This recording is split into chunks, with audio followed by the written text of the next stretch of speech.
Welcome to my channel, Sunshine Shoulders.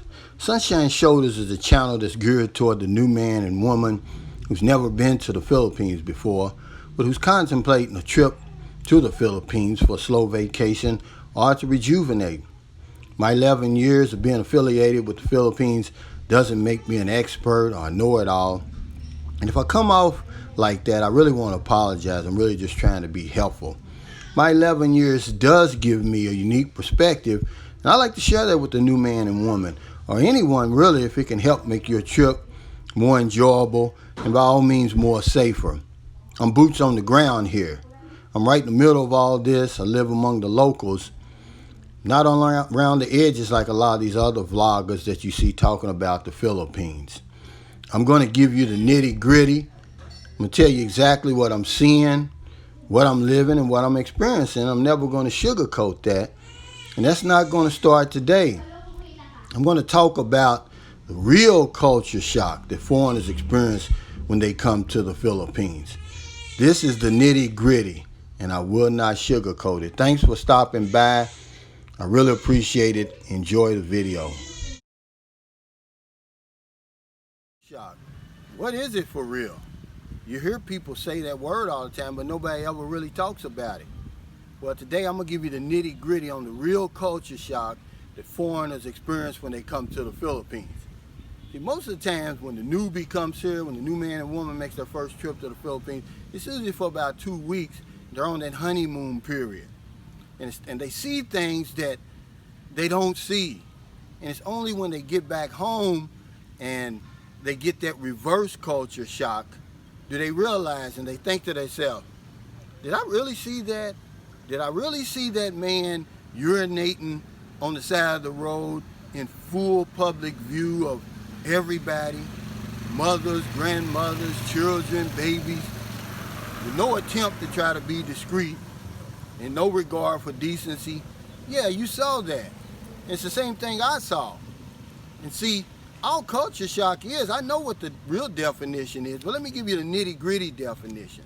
It's just seeing things and experiencing things that would never fly in your country, that would never be acceptable in your country. See, if a guy does that, urinates in full public view of everybody, he's lucky if the police only gives him a ticket. More than likely, here's what's going to happen. Somebody's going to shoot him in the behind, either with a .22, a pellet gun, or a BB gun. It's just not acceptable at home, okay? That's just one example of the real culture shock that you're going to get when you get here. Does it make us better than the Filipino? Absolutely not. But they call it culture shock for a reason. You're going to be shocked at some of the things you experience and some of the things you see over here. It goes deeper, ladies and gentlemen, than just the language. It goes deeper than the way they prepare their food, okay? Some of the foods that they eat. No, it's deeper than that. See, my first experience with culture shock when I came over here was seeing little children working here. Not just cutting grass and running a lemonade stand. No, they've got real jobs over here. They work 8-10 hours a day. Real jobs. And the money that they earn, usually less than 100 pesos a day, it goes toward helping the family make ends meet, to buy rice, to buy vegetables. See, that's unacceptable in my culture.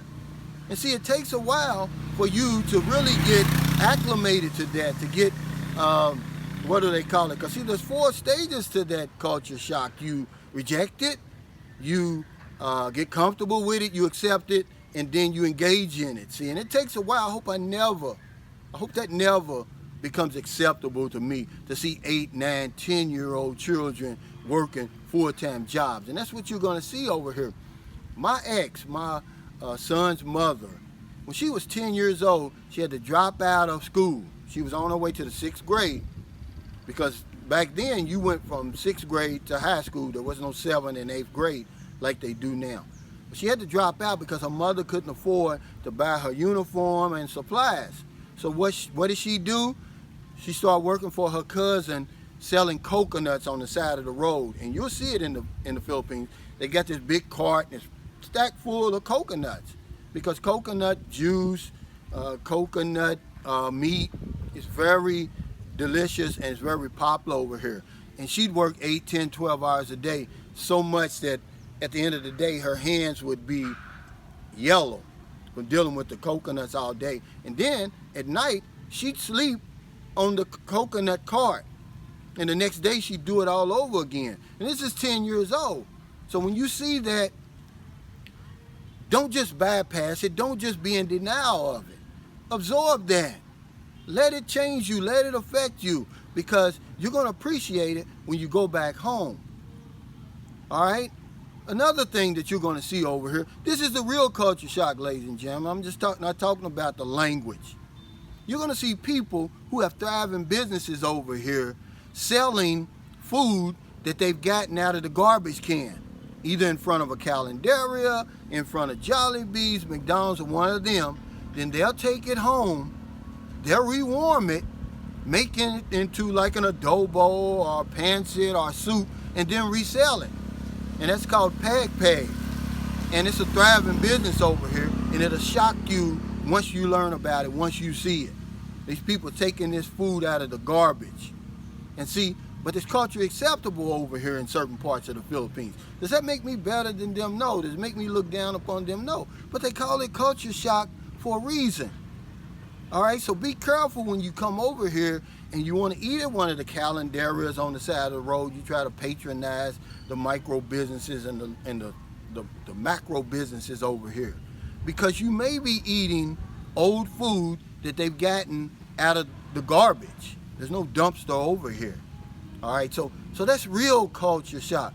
Well, what's another example of this culture shock? Well, remember I was talking about the guy using the bathroom on the side of the road? Well, sometimes you're going to be over a friend's house and you're going to have to go. And then you're going to say, hey, where's the bathroom? And they're going to show you the bathroom. And when you go in there, getting ready to do your business, the only thing that's going to be in there is a hole in the floor. That's a culture shock.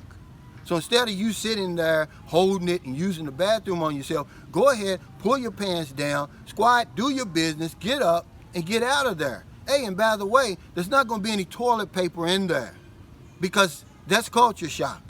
What they use over here is soap and water. Now, that's something that I've adopted, because I found that it gets me cleaner than toilet paper. See, the toilet paper, and the next thing you know, I go to the laundry, I got stains in my underwear. And I'm just being real. I'm going to give you the nitty gritty. I'm not going to sugarcoat this. Okay, you're going to go in there. It's going to be a hole in the floor. That's it. No toilet paper. All right? Well, give me another example, Calvin. Give me another example of real culture shock. Well, here's one for you.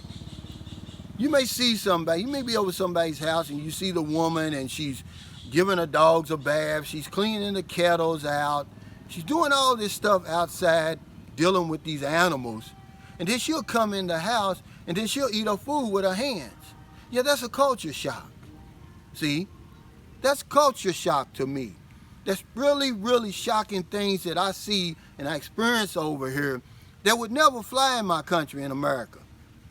That would never be acceptable in my country.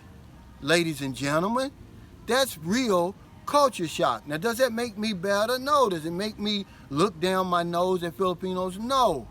But you're going to experience real culture shock when you get over here, and it goes deeper than the language, deeper than the way they prepare their foods, deeper than the religion and all that other lovey-dovey culture shock that you see when you go to a different country.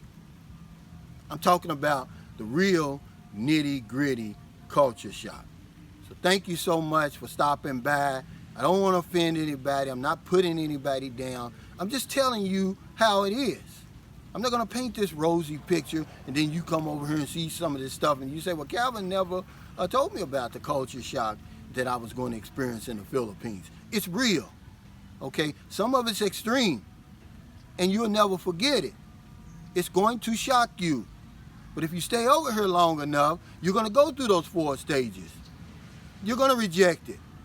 You're going to get comfortable with it. You're going to accept it, and then you're going to engage in it. You're going to say, oh, it's okay. When you see the guy urinating on the side of the road, you're just going to keep going. It's not going to be a big deal to you. So let it change you. Let it make you a better person. remember, if you're in America, it's late. Before you let your head hit the pillow, please help somebody. If you don't want them late grocery runs, you see somebody in the street, buy them something to eat, buy them something to drink, give them a couple of dollars.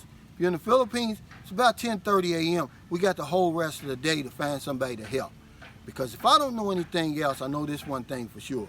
When we help other people, we help ourselves. Thank you so much. Stay safe, stay COVID free, and I'll see you next time.